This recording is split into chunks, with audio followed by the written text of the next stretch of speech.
भाग तेरा, एक नया जीवन, एक गहरा शून्य। रागिनी रिया के बाहों में थी। उसकी मासूम हंसी खंडहर की दीवारों में गूंज रही थी।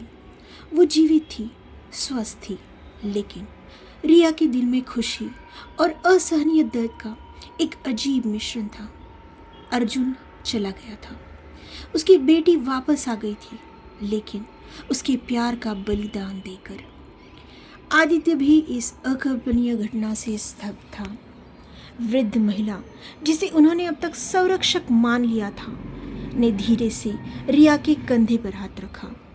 तुमने अपनी बेटी को वापस पा लिया है पुत्री, लेकिन इस ब्रह्मांड में हर चीज की एक कीमत होती है। उसकी आवाज में गहरा ज्ञान और थोड़ी उदासी थी। रिया ने आंसू भरी आंखों से रागिनी को देखा, फिर उस जगह को जहां अर्जुन विलीन हुआ था। वो वापस कब आएंगे? उसने कांपते हुए पूछा। संरक्षक ने गहरी सांस ली। काल के धागों में स्वयं को समाहित करना एक अपरिवर्तनीय कार्य है रिया। अर्जुन ने अपनी चेतना का बलिदान दिया है ताकि रागिनी की आत्मा को एक नया माध्यम मिल सके। वो अब रागिनी के भीतर है, उसकी ऊर्जा का एक हिस्सा बनकर। वो हर उस पल में रागिनी के साथ होगा। ये सुनकर रिया का दिल फिर से टूट गया। अर्जुन अब सिर्फ एक याद नहीं था, बल्कि रागिनी के भीतर रहने वाली एक अदृश्य उपस्थिति था।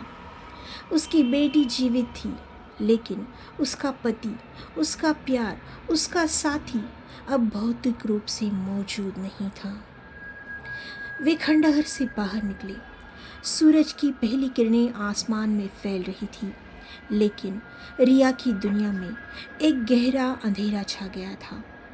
आदित्य ने उन्हें वापस घर पहुंचाया, जहां का माहौल अब हमेशा के लिए बदल चुका था। रागिनी अपने कमरे में गई, अपने खिलौनों से खेलने लगी, जैसे कुछ हुआ ही न हो। उसकी मासूमियत उस भयानक बलिदान से अनजान थी। रिया ने खुद को फाउंडेशन के काम में पूरी तरह डुबो दिया। रागिनी अब उसके लिए एक जीवित प्रेरणा थी और अर्जुन का बलिदान उसे हर दिन आगे बढ़ने की शक्ति देता था। आदित्य भी फाउंडेशन का एक अभिन्न अंग बन गया था। उसने अपनी पिछली जिंदगी त्याग दी थी और अब अपना सारा समय रिया और रागिनी के लिए समर्पित कर दिया था। वो रिया के लिए एक मजबूत सहारा बन गया था, एक ऐसा दोस्त जो उसके दर्द को समझता था और उसे अकेला नहीं छोड़ता था।